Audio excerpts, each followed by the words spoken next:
बिस्मिल्लाहिर्रहमानिर्रहीम। Dear students, उम्मीद है आप खैरियत से होंगे।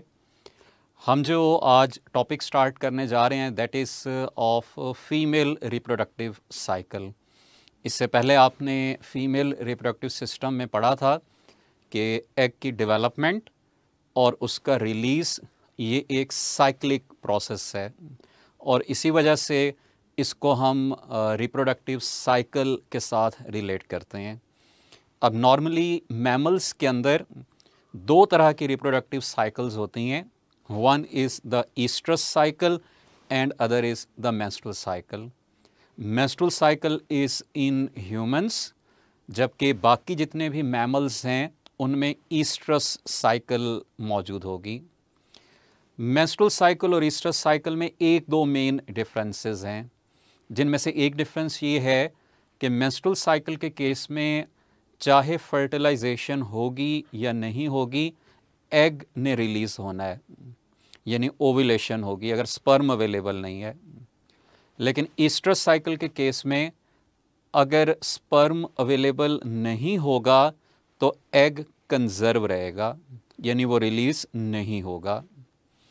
इसी तरह से जो मेंस्ट्रुअल साइकिल है इसमें ईस्ट्रोजन हायर लेवल पर रिलीज़ होता है और इसीलिए यूट्रस फुली प्रिपेयर होती है during the menstrual cycle for implantation और प्लेसेंटेशन। जबकि ईस्ट्रस साइकिल के केस में ईस्ट्रोजन लो लेवल पर रिलीज़ होगा और इसीलिए वहाँ पर जो यूट्रस है वो पार्टली प्रिपेयर होगी। अब मेंस्ट्रुअल साइकिल के केस में अगर फर्टिलाइजेशन नहीं होती तो फिर यूट्राइन सेल्स डिस्ट्रॉय होंगे और वो मेंस्ट्रुअल फ्लो की फॉर्म में डिस्चार्ज हो जाएंगे। ईस्ट्रस साइकिल के केस में क्योंकि कम डेवलपमेंट हुई है इसलिए वहाँ पर ये डिस्चार्ज नहीं होगा, इंस्टेड उन सेल्स की रिजॉर्प्शन हो जाएगी। तो हमारा आज के टॉपिक के अंदर जो मेन फोकस होगा that will be on the menstrual cycle और सबसे पहले हम उसकी बेसिक्स की तरफ चलेंगे, चंद एक बेसिक डिटेल्स को पढ़ेंगे। फिर उसके बाद हम उसके इवेंट्स और उन इवेंट्स के साथ हार्मोन्स का रिलेशन देखेंगे कि किस इवेंट में किस हार्मोन का रोल होगा। तो बेसिक्स के अंदर आपने सबसे पहले तो ये याद रखना है कि जो मेंस्ट्रुअल साइकिल है it involves changes in the structure and functioning of the whole reproductive system. और उस रिप्रोडक्टिव सिस्टम के अंदर फर्दर हम दो मेन स्ट्रक्चर्स हैं जिन पर फोकस करते हैं जहां पर ये चेंजेस हो रही होंगी। One are the ovaries and other is the uterus. तो इसीलिए हम अभी देखेंगे कि जो मेंस्ट्रुअल साइकिल है इसको फर्दर दो साइकिल्स में हम डिवाइड करते हैं, ओवेरियन साइकिल और यूट्राइन साइकिल के अंदर इन इवेंट्स की बेस पर। तो ये सबसे पहला एक इम्पॉर्टेंट पॉइंट। उसके बाद जो मेंस्ट्रुअल साइकिल है ये स्टार्ट होती है प्यूबर्टी पे, यानी फर्स्ट ओव्यूलेशन होगी तो उसके साथ मेंस्ट्रुअल साइकिल स्टार्ट हो जाएगी और इस स्टार्ट को हम कहते हैं menarche. Menarche is the start of the menstrual cycle.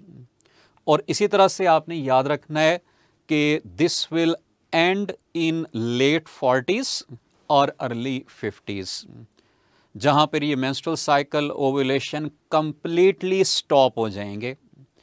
इसको हम कहते हैं मीनोपॉज।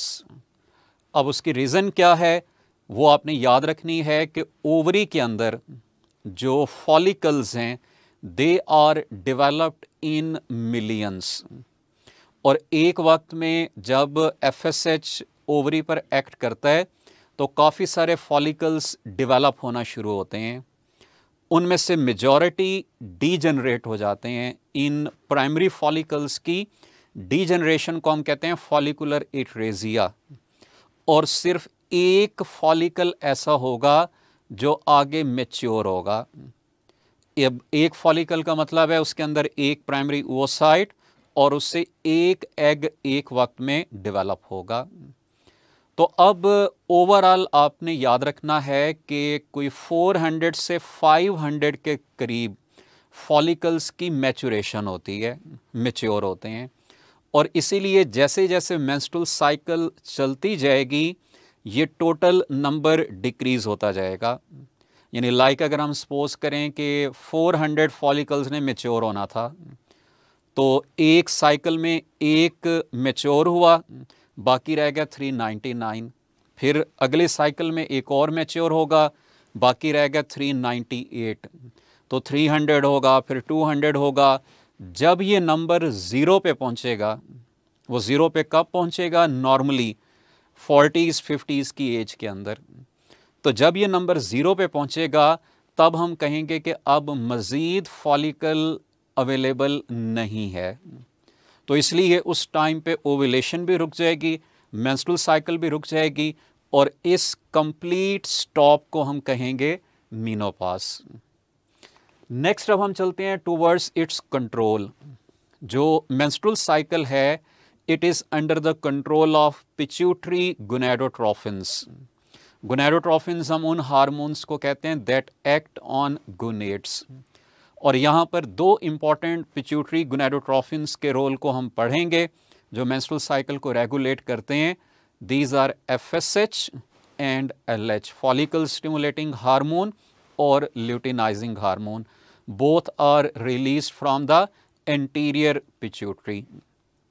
उसके बाद इसका जो नॉर्मल ड्यूरेशन है दैट इज़ 28 डेज। इसके अंदर वेरिएशंस आ सकती हैं, यानी अर्ली भी हो सकती है, लेट भी हो सकती है। It depends upon multiple factors, जिनमें से चंद एक जो इम्पॉर्टेंट फैक्टर्स हैं उनमें न्यूट्रिशनल सप्लाई है बॉडी की। अगर न्यूट्रिशनल डेफिशिएंसी है तो there can be abnormalities in the menstrual cycle. इसी तरह से इमोशनल डिस्टर्बेंस है, हार्मोनल डिस्टर्बेंस है। ये मल्टीपल फैक्टर्स हैं जो इस नॉर्मल ड्यूरेशन को इफ़ेक्ट कर सकते हैं। अगर मेंस्ट्रुअल साइकिल 28 डेज़ की है तो तब याद रखिएगा कि जो ओवुलेशन है वो मिड साइकिल में होगी। ठीक है, किस केस में? अगर इसका ड्यूरेशन 28 डेज़ है तब हम कहेंगे कि ovulation will occur in mid cycle, और यहाँ पर मिड साइकिल का मतलब होगा 11 to 14th डे के दरमियान। और इसी तरह एक इवेंट जो हम आगे पढ़ेंगे मेंस्ट्रुअल डिस्चार्ज का या मेंस्ट्रुएशन का, this may continue for 3 to 7 days. इसमें भी वेरिएशंस हो सकती हैं, अर्ली भी स्टॉप हो सकता है, लेट भी हो सकता है। नॉर्मली हमने इसकी रेंज लिख दी है दैट इज़ 3 to 7 डेज़। तो ये चंद एक इसकी बेसिक्स थी मेंस्ट्रुअल साइकिल की। अब हम चल रहे हैं इसके फर्दर डिवीजन्स की तरफ। जैसा कि मैंने आपको बताया कि इवेंट्स की बेस पर हम इनको दो में डिवाइड करते हैं। ओवेरियन साइकिल में वो इवेंट्स होंगे जो ओवरी के लेवल पर हो रहे हैं। Uterine cycle will involve those events that are occurring at the level of uterus. और इनकी जो फर्दर स्टेजेस हम बनाते हैं उनको भी इसी के साथ रिलेट करते हैं। आप मुख्तलिफ स्टेजेस के नाम पढ़ेंगे मेंस्ट्रुअल साइकिल में, तो आपने एक तो ये भी याद रखना होगा कि उनमें से किस फेज़ को हम ओवेरियन साइकिल के साथ रिलेट करते हैं, किसको हम यूट्राइन साइकिल के साथ रिलेट करते हैं। तो यहाँ पर सबसे पहले ओवेरियन साइकिल की तरफ हम आते हैं। इसमें दो इम्पॉर्टेंट फेजेस हैं जिनको आप पढ़ेंगे। Out of them one is the follicular phase. और फॉलिकुलर फेज का जो इम्पॉर्टेंट इवेंट आपने याद रखना होगा वो प्राइमरी फॉलिकल्स की डेवलपमेंट होगी। इसलिए हम इसको ये नाम देते हैं कि इसमें प्राइमरी फॉलिकल डेवलप होंगे, इसी के दौरान फॉलिकुलर एट्रेजिया होगा। उसके बाद जो ल्यूटियल स्टेज है ये भी हम ओवरी के साथ रिलेट करते हैं। ल्यूटियल को हम रिलेट करें कार्पस ल्यूटियम के साथ, और कार्पस ल्यूटियम तब बनता है जब ओवुलेशन होती है। तो ओवुलेशन के बाद कार्पस ल्यूटियम का बनना, फिर उससे रिलेटेड मल्टीपल इवेंट्स, इसको हम ल्यूटियल फेज के साथ रिलेट करेंगे। तो आप यहाँ पर ये डिस्टिंक्शन बना सकते हैं कि जो फॉलिकुलर स्टेज है ये ओवुलेशन से पहले होगी और ल्यूटियल स्टेज ओवुलेशन के बाद होगी, यानी ये प्री ओवुलेटरी फेज है। ये पोस्ट ओव्यूलेटरी फेज है। इसी तरह यूट्राइन इवेंट्स की बेस पर आप ये 3 फेजेस के नाम पढ़ेंगे। उनमें से एक फेज है प्रोलिफरेटिव फेज। अब प्रोलिफरेटिव फेज में क्या इंपॉर्टेंट इवेंट होगा, दैट इज प्रोलिफरेशन। और प्रोलिफरेशन हम कहते हैं सेल डिवीजन को, यानी यहां पर यूट्रस की जो एंडोमेट्रियम है उसकी प्रोलिफरेशन होगी, उसकी डिवीजन होगी। And this proliferative phase will be parallel to the follicular phase, यानी ओवरी के लेवल पर फॉलिकल डेवलप हो रहा होगा और उसके पैरेलल यूट्रस के लेवल पर प्रोलिफरेशन हो रही होगी। उसके बाद नेक्स्ट यहां पर फेज है सिक्रेटरी फेज। अब सिक्रेटरी फेज का मतलब यहां पर यह है कि इस फेज के अंदर जो एंडोमेट्रियम है ये कुछ सिक्रीशंस को रिलीज करती है। उनमें से कुछ प्रोटीनेशियस सिक्रीशंस हैं जो रिक्वायर्ड होती हैं जाइगोट की डेवलपमेंट के लिए। और यहां पर भी आप ये याद रखिएगा कि इस सिक्रेटरी फेज को भी हम लेते हैं parallel to the luteal phase, यानी यहां पर ल्यूटियल फेज चल रहा होगा ओवरी में और उसके पैरेलल यूट्रस के लेवल पर सिक्रेटरी फेज चल रहा होगा। तो यहां पे भी आप उसी तरह कहेंगे कि ये प्री ओव्यूलेटरी फेज है, ये पोस्ट ओव्यूलेटरी फेज है। और अगर फर्टिलाइजेशन नहीं होती तो फिर जैसा कि हमने पढ़ा है कि एंडोमेट्रियम के सेल्स डिस्ट्रॉय होंगे जो नए बने थे, और these will be discharge outside the body. उसको हम मेंस्ट्रुअल फ्लो कहेंगे और इस फेज को हम कहेंगे मेंस्ट्रुअल फेज। हमने अभी पढ़ा था कि इसका ड्यूरेशन अप्रॉक्सीमेटली 3 to 7 डेज का होता है।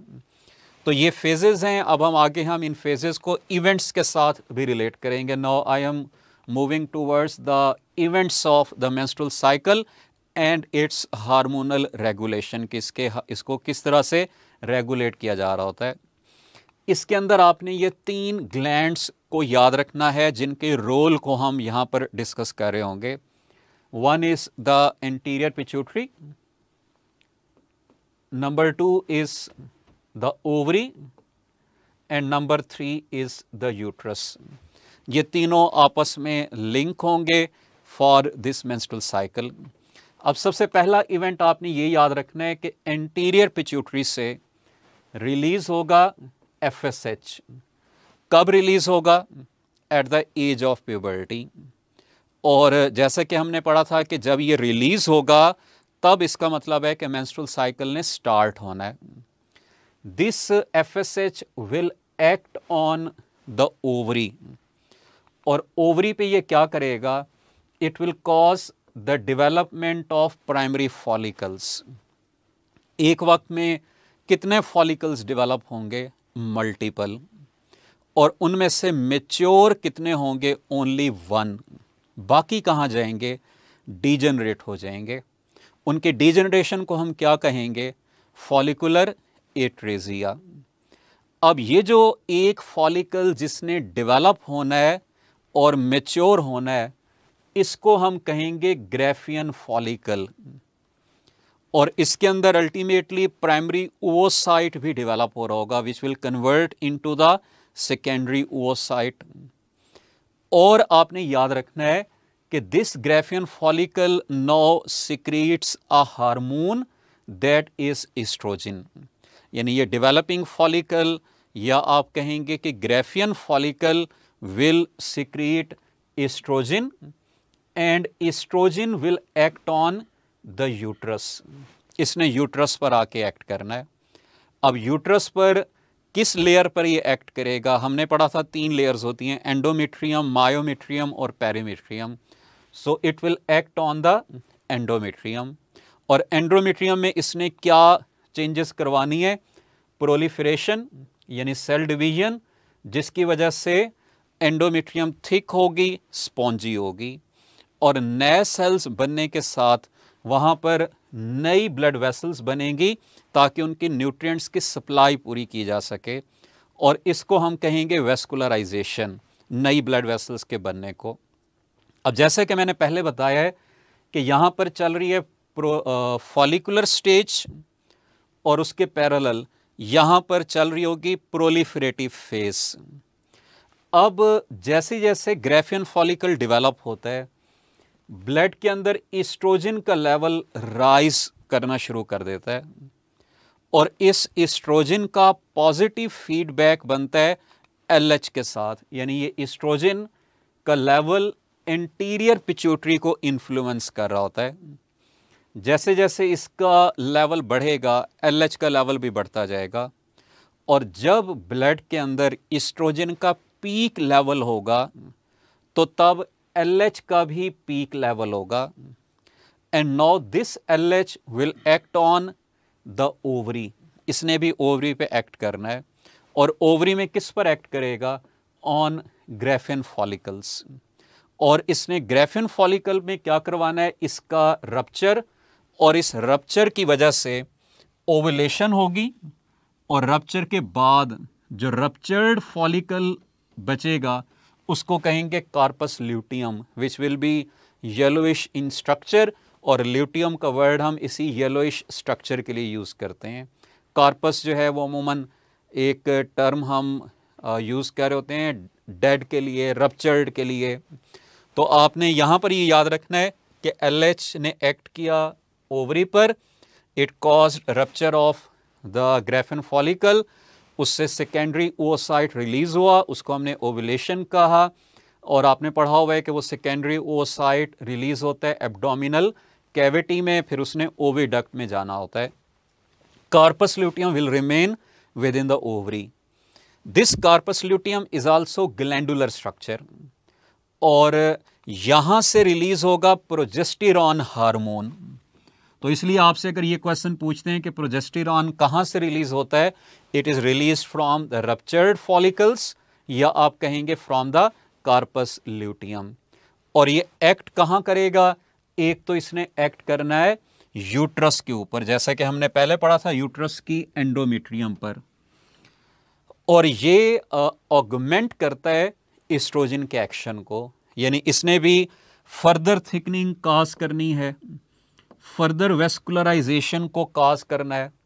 और इसी तरह से अगर फर्टिलाइजेशन हो जाती है तो इस एंडोमेट्रियम पे जाइगोट ने आकर इम्प्लांट होना है और प्रेगनेंसी स्टार्ट होगी, तो ये उस प्रेगनेंसी को मेंटेन करेगा। प्लस आपने ये याद रखना है कि it also inhibits FSH and LH. जब तक इसका लेवल हाई रहेगा ये एफएसएच और एलएच को इनहिबिट करेगा। एफएसएच और एलएच की इनहिबिशन का मतलब ये है कि अब नेक्स्ट साइकिल स्टार्ट नहीं हो सकती until it is at higher level. तो इसीलिए यहां पर यह भी आपने याद रखना है कि अगर फर्टिलाइजेशन हो जाती है, इम्प्लांटेशन हो जाती है, तो level of progesterone will remain high and this FSH, LH inhibition and stoppage of the menstrual cycle will remain till birth. Birth तक menstrual cycle stop हो जाएगी। क्यों होगी? FSH, LH के inhibition की वजह से। इसलिए आप लोग ये अक्सर बुक्स में पढ़ते भी हैं कि जो प्रोजेस्टेरॉन है it is used as birth control pill, कि जब तक इसका लेवल ब्लड में हाई रहेगा menstrual cycle will remain stopped। तो ये हमने डिटेल पढ़ी थी इस मेंस्ट्रुअल साइकिल की। अब हम ये भी देखेंगे फर्दर चल के कि अगर फर्टिलाइजेशन होगी तो क्या होगा, अगर नहीं होगी तो क्या होगा। पहले हम इसको दोबारा रिव्यू कर लेते हैं। मैंने इससे पहले आपको इवेंट्स बताए थे, यहाँ पर भी आपने फेजेस याद रखने हैं कि जब कार्पस ल्यूटियम बनेगा तो ओवरी में होगी ल्यूटियल स्टेज, और इसी तरह से एंडोमेट्रियम के लेवल पर चल रही होगी सिक्रेटरी फेज, और इस सिक्रेटरी फेज और ल्यूटियल फेज के अंदर level of progesterone will remain high. और जैसा कि आप लोग पढ़ते हैं कि अगर फर्टिलाइजेशन नहीं होती तो फिर कार्पस ल्यूटियम डीजेनरेट हो जाता है। कार्पस ल्यूटियम डीजेनरेट होने का मतलब है कि प्रोजेस्टेरॉन की प्रोडक्शन रुक जाएगी, और जैसे ही इसकी प्रोडक्शन रुकेगी तो या कम होगी तो एंडोमेट्रियम पर से इसका कंट्रोल खत्म हो जाएगा। एंडोमेट्रियम परसिस के कंट्रोल ख़त्म होने का मतलब है कि ये जो नए सेल्स बने थे ये डिस्ट्रॉय हो जाएंगे, सेल डेब्रिस प्रोड्यूस होगा, जो नई ब्लड वेसल्स बनेंगी वो रप्चर हो जाएंगी, ब्लड रिलीज होगा, और इस ट्रैक्ट की इनर लाइनिंग म्यूकस की होती है, तो all these materials will be released outside the body. इस रिलीज को हम कहेंगे मेंस्ट्रुअल फ्लो, और अब जो स्टेज चल रही होगी उसको हम कहेंगे मेंस्ट्रुअल स्टेज। और उसके साथ साथ क्योंकि प्रोजेस्टेरॉन कम हुआ तो एफएसएच और एलएच पर से इनहिबिशन भी ख़त्म हो जाएगी, और इनहिबिशन ख़त्म होने का मतलब है कि नेक्स्ट साइकिल स्टार्ट हो जाएगी, यानी उसी तरह फिर एफएसएच रिलीज़ होगा, नेक्स्ट फॉलिकल की डेवलपमेंट होगी, और ये तमाम इवेंट्स प्रोसीड करेंगे। तो इन तमाम इवेंट्स को ये डायग्राम की मदद से भी हम देख लेते हैं। आपने डायग्राम को भी याद रखना है।